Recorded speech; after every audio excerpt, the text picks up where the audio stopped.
गुजरात के अहमदाबाद की आयशा की तरह नफीसा ने भी मौत को गले लगा लिया। इन दोनों की मौत में एक वजह ख़ास है, वो है बेवफाई। आयशा के शौहर ने बेवफाई की, नफीसा के आशिक ने बेवफाई की और इन दोनों लड़कियों ने मौत को गले लगा लिया। नफीसा ने अभी हाल ही में 20 जून को घर के अंदर फंदा लगाकर ख़ुदकुशी की। उससे पहले वो 2 बार ख़ुदकुशी की कोशिश कर चुकी, लेकिन वो उसमें नाकाम रही।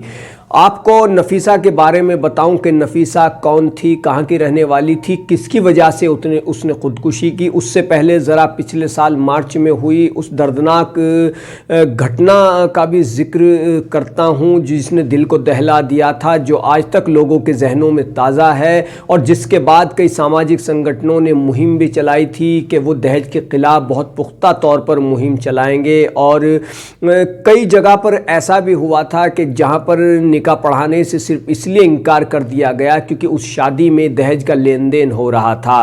गुजरात के अहमदाबाद के रहने वाली आयशा ने बीते साल मार्च में मौत को गले लगा लिया था। उसका शौहर आरिफ उसे दहेज के लिए परेशान करता था। वो वहाँ पर अहमदाबाद की साबरमती नदी के किनारे पहुँची और वहाँ पर जाकर उसने अपना वीडियो बनाया। उसमें कहा कि मैं आरिफ से बहुत मोहब्बत करती हूँ, लेकिन आरिफ ने मुझे कुछ नहीं समझा। जहेज़ के कारण उसने मुझे बहुत दुखी रखा। ये कहकर उसने छलांग लगा दी और फिर उसकी मौत हो गई, उसने खुदकुशी कर ली। अब जो मामला सामने आया है वो नफीसा का है। नफीसा गुजरात के वडोदरा की रहने वाली थी। वो रमीज़ नाम के एक नौजवान से मोहब्बत करती थी, इतनी मोहब्बत करती थी, बेइंतहा मोहब्बत करती थी। इसका पता उसके इस वीडियो से चलता है जिसमें वो ये कह रही है, मैं आपको बताता हूँ कि उसने क्या कहा है मौत से पहले बनाए हुए वीडियो में। नफीसा कहती है, रमीज़ तुमने मेरे साथ बहुत बुरा किया। रमीज़ उसके आशिक का नाम जिससे वो मोहब्बत करती थी। रमीज़ तुमने मेरे साथ बहुत बुरा किया, बहुत ज़्यादा बुरा किया। शादी को हाँ कहकर मुझे बेवकूफ़ बनाते रहे, आए ही नहीं। ये तो गलत है ना यार, बहुत गलत। ऐसा नहीं करना चाहिए था। ज़िंदगी में मैंने तुमसे सबसे ज़्यादा मोहब्बत की, प्यार किया और तुमने ये क्या किया मेरे साथ। मुझे बहुत बड़ा धोखा दिया। मुझे लगा तुम सबसे अलग हो, लेकिन तुम भी सभी के जैसे हो। दूसरे लोगों में और तुम में कोई फ़र्क नहीं है। पूरी दुनिया को पता चल जाने के बाद भी तुमने मेरा हाथ नहीं थामा। बहुत बुरे हो तुम रमीज़, ये उसने वीडियो में कहा है।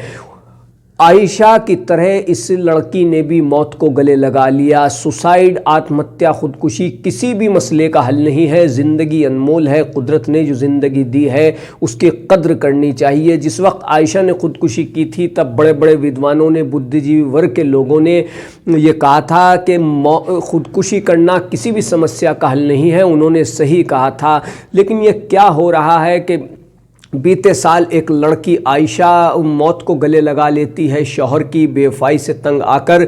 और अभी हाल ही में कई दिन पहले जून के महीने में एक लड़की नफीसा ने मौत को गले लगा लिया। उससे पहले वो भी आयशा की तरह मौत को गले लगाने के लिए साबरमती नदी पहुंची थी, लेकिन वहां पर भीड़ भाड़ देख करके वो मौत को गले नहीं लगा सकी। उसने वहां पर ख़ुदकुशी नहीं की। वो घर आई वडोदरा और घर आकर उसने ख़ुदकुशी कर ली। अब उसके घर वालों ने रमीज़ के ख़िलाफ़ मुकदमा दर्ज कराया है, आयशा की मौत के लिए ज़िम्मेदार बताया है और वो जो वीडियो है वो एविडेंस के तौर पर उन्होंने अपने पास रखा है, पुलिस को दिखाया है। काबिल गौर है कि जब आयशा ने ख़ुदकुशी की थी उस वक्त आयशा की मौत के बाद जब ये मामला चला था तब उसके शौहर दहेज लोभी उसके शौहर आरिफ को 10 साल की अदालत द्वारा सज़ा सुनाई गई थी।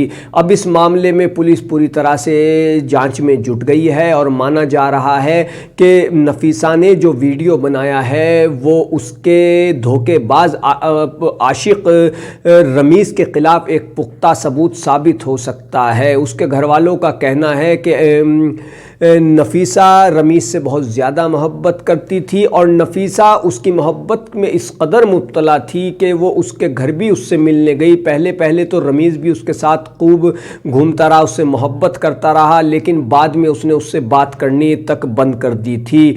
जिसके बाद वो उसके घर पहुंची तो घर वालों ने कह दिया कि बग़ैर बताए हमारा बेटा रमीज़ कहीं चला गया है, लेकिन नफीसा ने उसको घर में ही देख लिया, घर की छत पर देख लिया, उसके कपड़े भी सूख रहे थे वहाँ पर।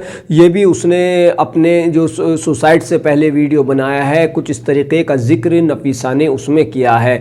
बहरहाल आयशा हो या नफीसा, दोनों बच्चियों की, दोनों लड़कियों की जो खुदकुशी का मामला है बेहद ही दर्दनाक है, अफसोसनाक है।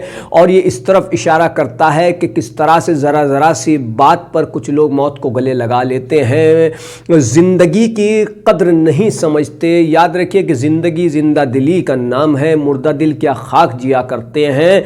ये ठीक है कि ज़िंदगी में बहुत बड़े उतार चढ़ाव आते हैं, साथ ही ये जो घटनाएं हैं इसमें इस बात का भी पता चलता है कि माँ बाप को भी अपने बच्चों और बच्चियों पर ख़ास तौर पर ध्यान देने की ज़रूरत है, चाहे वो शादीशुदा हों या फिर वो कुंवारे हों। उन पर, उनकी एक्टिविटी पर, वो क्या कर रहे हैं, उदास तो नहीं रहने लग गए हैं, वो किससे बात कर रहे हैं, उनकी लाइफ में कौन है कौन नहीं है, इस तरीके की बातों को भी उनको पता होना चाहिए। और ये तभी पता होगा जब आप अपनी औलाद से एक दोस्ताना रवैया इख्तियार करेंगे, उनसे के साथ दोस्ताना माहौल में उनसे बात करेंगे। तो बहरहाल दोनों घटनाएं ही बेहद अफसोसनाक है। जिस तरह से बीते साल मार्च में आयशा ने खुदकुशी की और अभी हाल ही में नफीसा ने मौत को गले लगाया, वो बेहद ही दुखदाई है।